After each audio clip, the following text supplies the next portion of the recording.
I was reading AARP magazine, which I actually do like to do. It does have some good information in there. But you know what happens is that we start to get this magazine when we turn 50, and we don't really consider it relevant to us until we get older. And I'm 65 now, so I started reading it. I've been getting it for 15 years.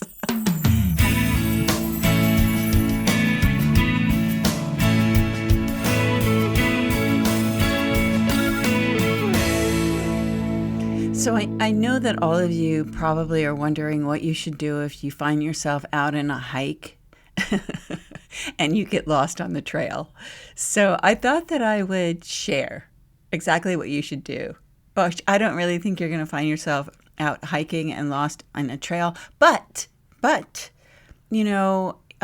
don't live on the East Coast, and I don't live in the Adirondack Mountains, and I don't live in the places in the country where I guess if you go for a hike, you could possibly, kind of not see the forest from the trees. So here we go. So I've lost the trail and it's getting dark. The National Park Service says that there's an average of 11 search and rescues done every single day. So if you find yourself in the woods and lost, you know what you do? You file the stop guidelines. The first thing in the stop guidelines per AARP and the National Park Services set is S is for stop. Stop where you are. As soon as you realize that you may be lost, stop. Stay calm and stay put. That's 3 S's, by the way. T, think. Think, people, think. Go over in your mind as if you need to be told that you need to go over in your mind where you came from and what trail markers should you be able to see. I don't know about you. I probably didn't see any trail markers because I got lost because I wasn't paying any attention to anything. Sometimes I crack myself up. Oh, observe. Well, I just said I wasn't paying attention to anything, so that's why I got lost.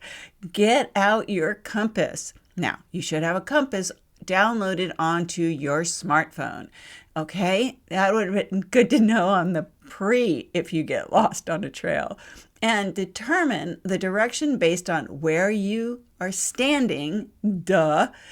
Consider backtracking, but don't plod aimlessly ahead. Okay, I took out my compass, and I can only assume that where I came from is behind me. But maybe when I'm looking at my compass, I'm moving around in circles to kind of get my bearings and see where north, whatever. You know how you move when you have a compass in your hand? And now I don't know which direction was ahead or back. But regardless, you could consider backtracking. But whatever you do, don't move ahead, because for every mile you move ahead, if you know which ahead direction is, you increase the search and rescue parameter by 3 miles. The last one is P. Plan. Stupid. You're supposed to have a plan. Your priorities for survival are shelter, food, water, fire. Remember that. Shelter, food, water, fire. I wonder if President Trump could do that. Shelter, food, water, fire. Okay.